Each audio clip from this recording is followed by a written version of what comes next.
ولا يحبذ هذا الكلام، لكن لكل بداية نهاية. هذه كرة الحطة الأولى، يا الله يا الله يا الله، هذا كابتن ماجد وليس أياد عبد، هذا كابتن ماجد وليس أياد عبد.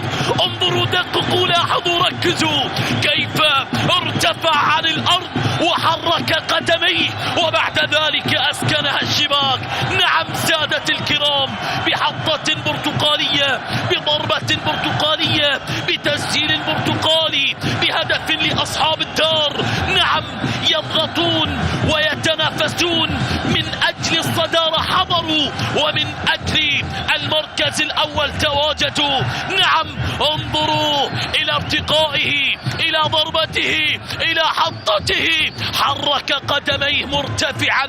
كابتن ماجد هوبا هوبا هوبا هوبا هوبا هوبا هوبا هوبا هوبا، فعلها، سجلها، أوصلها، أدركها، وبالتالي وصل الهدف الأول لمصلحة دياله.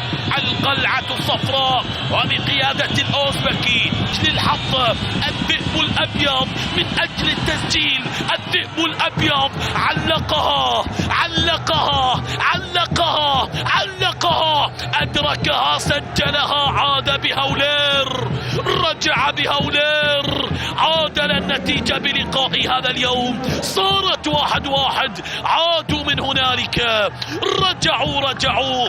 الراية الصفراء ترفرف من المدرجات والقادمين من الشمال.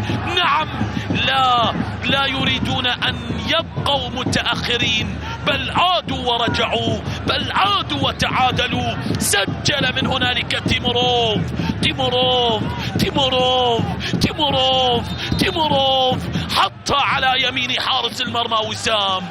اي نعم، انت ضايج، انت زعلان، انت ما راضي، انت غضبان، لكن قرار سالم عامر قال بأنها ضربة جزاء.